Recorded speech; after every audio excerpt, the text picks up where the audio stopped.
अस्सलाम वालेकुम फ्रेंड्स इस वीडियो में मैं आपसे डिस्कस करूंगा कि येलो एलजी और मस्टर्ड एलजी के बारे में डिस्कस करूंगा।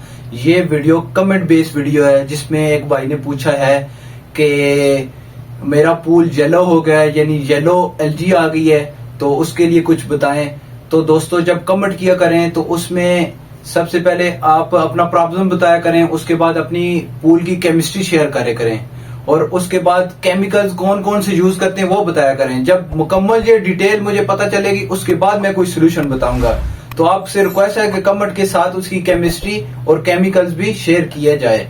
तो दोस्तों इस वीडियो में डिस्कस करूंगा कि हमारा पूल येलो क्यों हो जाता है, यानी मस्टर्ड एलजी क्यों आ जाती है और उसको कैसे ट्रीट किया जाता है और पूल को कैसे येलो एलजी मस्टर्ड एलजी से हम प्रिजर्व रखते हैं। तो चलते हैं जल्दी से अपने वीडियो की तरफ। तो दोस्तों येलो मस्टर्ड एलजी 4 वजूहात की बिना पे आ सकती है। सबसे ये वेदर इफेक्ट की वजह से आ सकती है, यानी वेदर इफेक्ट में जब बारिश होती है, बहुत ज्यादा जब बारिश होती है तो पूल की केमिस्ट्री चेंज हो जाती है। जब केमिस्ट्री चेंज हो जाती है तो उसमें एलजी आना, हमारी एलजी का प्रोसेस शुरू हो जाता है। और 2 नंबर इसकी वजूहात ये हो सकती है कि डायरेक्ट सनलाइट, जिस आउटडोर पे जो स्विमिंग पूल है जिधर डायरेक्ट सनलाइट पड़ रही होगी तो उधर ये येलो ग्रीन जो यानी लाइट ग्रीन या येलो एलजी आ जाएगी, जिसको मस्टर्ड एलजी भी कहते हैं। और तीसरा इफेक्ट इसमें ये हो सकता है कि लेस क्लोरीन की वजह से एलजी आ जाती है, ये येलो एलजी आ जाती है। और चौथा इफेक्ट इसमें ये हो सकता है कि फिल्ट्रेशन की वजह से, यानी बैड फिल्ट्रेशन की वजह से भी ये आ सकती है। तो इन 4 वजूहात की बना पे हमारा पूल येलो या लाइट ग्रीन हो सकता है। तो दोस्तों इसको ट्रीट कैसे करना है? इसको ट्रीट करने के लिए सबसे पहले हमने स्विमिंग पूल के अंदर ब्रशिंग करनी है। जब हम ब्रशिंग करेंगे तो वॉल्स पे, उसके बॉटम पे, साइड पे, लाइटों पे सबसे ब्रशिंग करनी है ताकि हमारी जो एलजी वो सस्पेंशन फॉर्म में आ जाए। जब एलजी नीचे जुड़ी होती है तो वो उस पे क्लोरीन इफेक्ट कम करती है और जब सस्पेंशन फॉर्म में यानी पूल के अंदर पानी के साथ मिक्स हो जाती है तो उस पे क्लोरीन डायरेक्टली अफेक्ट करती है, अटैक करती है। तो सबसे पहले हमने ब्रशिंग करनी है। जब ब्रशिंग करेंगे तो एलजी वॉल से हटके स्विमिंग पूल के बॉटम में जो ना सस्पेंशन फॉर्म में आ जाएगी और कुछ बॉटम में बैठ जाएगी। जो बॉटम में बैठेगी उसको वैक्यूम के जरिए पूल से बाहर फेंक देना है। और जो सस्पेंशन फॉर्म में नंबर 1 उसमें ब्रशिंग करनी है। ब्रशिंग जब कंप्लीट हो जाएगी तो नंबर 2 उसकी केमिस्ट्री चेक करनी है। केमिस्ट्री में उसमें हमने उसकी पीएच, उसकी क्लोरीन लेवल और उसकी अल्कलैनिटी चेक करनी है।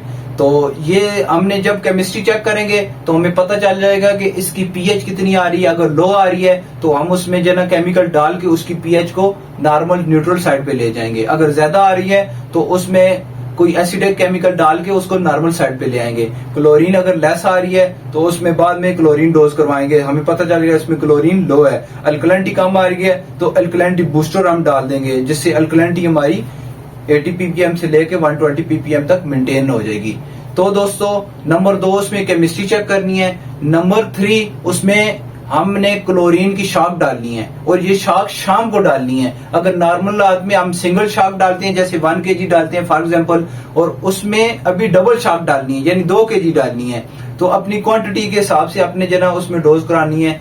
तो जब कैल्शियम हाइपोशाक सबसे ज्यादा इफेक्टिव है, उसमें लिक्विड क्लोरीन भी डाल सकते हैं, सोडियम हाइपोक्लोराइड भी डाल सकते हैं, लेकिन कैल्शियम हाइपोक्लोराइड वो सबसे ज्यादा इफेक्टिव है। उसके पाउडर को लेके बाल्टी में मिक्स करके उसके सारे स्विमिंग पूल के सारे कोनों में डाल देंगे।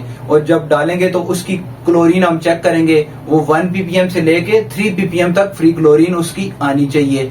तो हमने 2 नंबर उसमें हमने शाक कर दी। तो फ्रेंड्स शाकिंग के बाद 3 नंबर हमने सर्कुलेशन पंप चला देना है। सर्कुलेशन पंप को हमने 24 घंटे फंक्शन में रखना है। जब 24 घंटे उसको फंक्शन में रखेंगे तो उसमें जो एलजी के जो सस्पेंशन फॉर्म में होगी उसको वो कैप्चर कर लेगा। और उसकी सैंड फिल्टर की बैक वॉशिंग भी टाइम पे करनी है, यानी अंदर से मीडिया को साफ करना है। तो तीसरे नंबर पे हमने फिल्ट्रेशन को 24 घंटे सर्कुलेशन पे रखना है। और 4 नंबर जब अगले दिन आएंगे तो वो लाइट ब्लू हो चुका होगा। जब वो लाइट ब्लू हो चुका होगा तो इट्स मीन्स हम एलजी को किल करने में कामयाब हो गए। उसके बाद उसमें हमने क्लैरिफायर डोज करना है। क्लैरिफायर सुपर क्लैरिफायर है जो कि कोगुलेशन और फ्लकुलेशन करता है।